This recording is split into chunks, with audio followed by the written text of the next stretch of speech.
She was born Agnes Gosha Boyajou, or Agnes Rosebud Boyajou, in the town of Skopje in modern-day North Macedonia, to ethnic Albanian Catholics on 26 August 1910.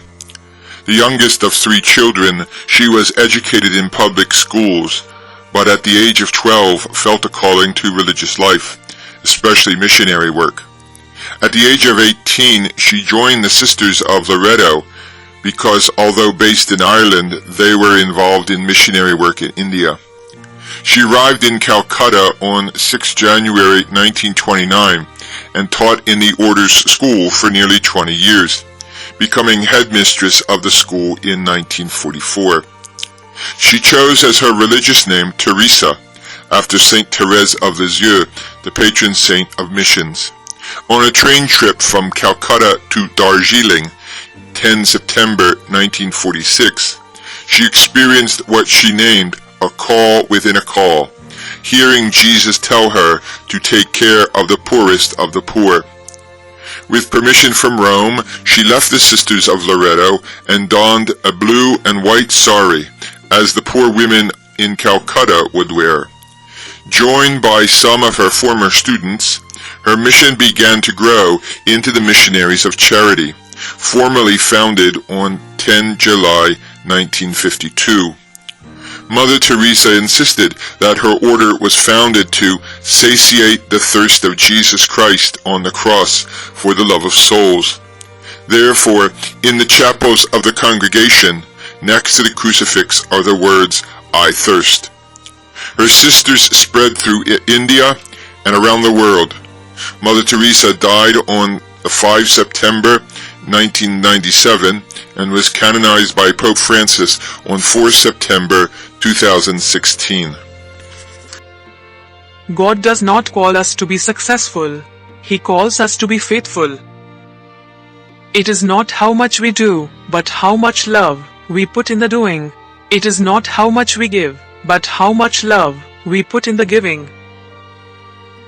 We think sometimes that poverty is only being hungry, naked, and homeless. The poverty of being unwanted, unloved, and uncared for is the greatest poverty. We must start in our own homes to remedy this kind of poverty. If abortion is not wrong, nothing is wrong. How can you say, there are too many children? That's like saying, there are too many flowers. Let us take whatever God gives, and give whatever He takes, with a smile. That is holiness. And I feel one thing I want to share with you all. The greatest destroyer of peace today is the cry of the innocent unborn child.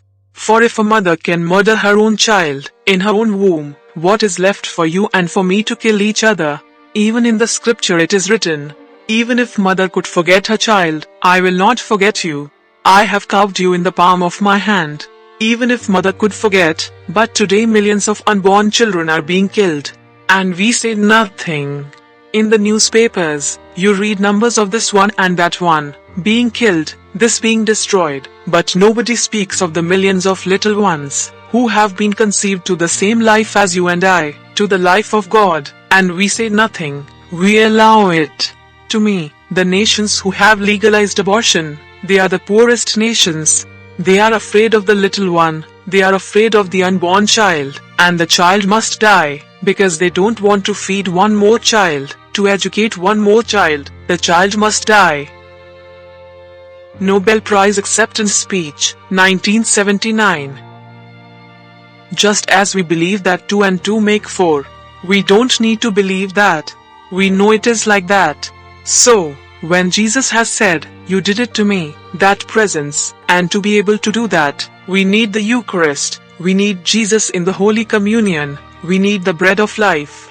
That is why Jesus made Himself bread of life, to satisfy our hunger for His love. And then He makes Himself the hungry one, so that we can satisfy His hunger for our love. A few months ago, I had to go to Delhi, and one of the ministers was the top man in social works, and he said, "Mother Teresa, you and we are doing same social work. But there is a great difference between you and us. We do it for something, and you do it to somebody.